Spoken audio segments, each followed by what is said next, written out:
En tout cas, je trouve qu'il est primordial de nous interroger en tant que société sur ce que nous voulons réellement. Donc, vers quelle architecture aller, ou plutôt, quelle modernité choisir. C'est que nous avons beaucoup de choix. Nostalgique, on était mieux avant, identitaire, la fermeture sur soi, occidentalisée, religieuse, écologique, etc., etc. Serions-nous allergiques à la modernité? Je crois que c'est un luxe que l'on peut plus se payer. Et qu'au contraire, notre modernité pourrait être tout cela en même temps. Je vous donne un exemple, l'esquisse du mosquée à Batna que j'ai partagé sur les réseaux sociaux l'été passé. Il y a eu beaucoup de réactions dans le sens où concevoir une mosquée contemporaine était un mauvais choix. Beaucoup insistaient sur la nécessité de reproduire une image historique et que la mosquée ne doit pas être modernisée. Et pourtant, même les mosquées ont évolué au cours de l'histoire avec la prospérité et la diffusion de la civilisation islamique dans le monde entier, et cela d'une manière très riche et très diversifiée. Jusqu'à ce qu'arrive une époque où peut-être nous avons cru atteindre le sommet et donc il n'y avait plus rien que nous puissions développer ou renouveler. Et le problème tel que je le vois aujourd'hui est qu'après des siècles de colonisation, beaucoup d'entre nous croient toujours qu'il est impératif de reproduire ce que nos ancêtres ont fait, comme si nous étions totalement incapables de réfléchir par nous-mêmes. Il faut comprendre que dans notre monde, la seule constante a toujours été l'évolution. S'arrêter ou stagner, c'est mourir. Et le jour où la civilisation humaine atteindra vraiment son apogée, de sorte que les hommes se prendront pour des dieux, notre monde n'aura plus raison d'être.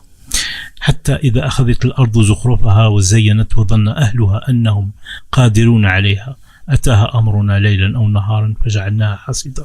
Sourate Yunus, verset 24. Ici, la mosquée ne peut être modernisée. Alors, pourquoi avons-nous accepté la modernisation des Omeyyades, des Abbassides ou celle apportée par les Ottomans?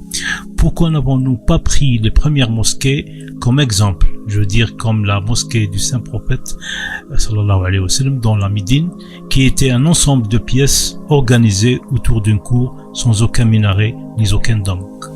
Et pour revenir sur la conception de cette mosquée, et en quelques mots, cette dernière n'a pas été conçue seulement en tant qu'espace de culte, mais aussi comme un lieu de rassemblement et de rencontre pour la communauté. J'ai voulu revenir vers un style simple, moins axé sur la mosquée en tant qu'objet architectural, mais plus en tant qu'espace social. C'est pourquoi je me suis inspiré de la simplicité spatiale des premières mosquées dans l'islam, dont la disposition appuyait la définition de la mosquée comme un espace multifonctionnel, un lieu où la communauté, après la prière, pouvait se rassembler et s'adonner à des activités sociales. Avec l'absence de clôture, ce concept est renforcé par la manière douce avec laquelle se fait la transition entre l'extérieur et l'intérieur. La mosquée est voulue en tant qu'extension naturelle de son environnement. Les fidèles peuvent entrer dans la mosquée de trois côtés différents à partir de couloirs riwaq entourant la salle de prière. Cette grande perméabilité renforce la notion d'espace collectif.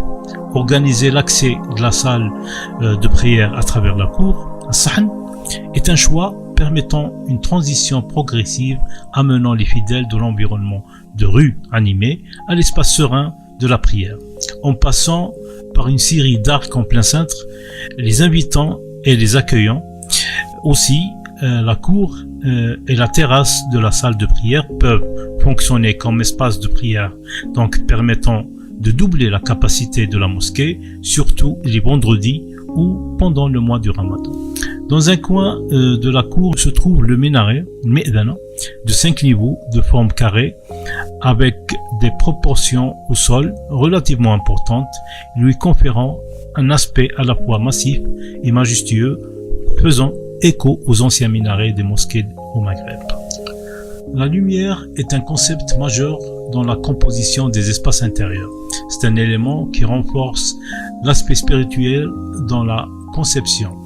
L'accent est mis sur la lumière naturelle arrivant par une pente le long du mur de la Qibla, coulant sur toute sa longueur, et tel un flux diffus qui favorise les sentiments de dévotion et de sérénité. La couleur blanche contrastant avec l'environnement immédiat, renforce la notion de la mosquée en tant que refuge dans le quartier, une sorte de retraite spirituelle des difficultés du monde matériel.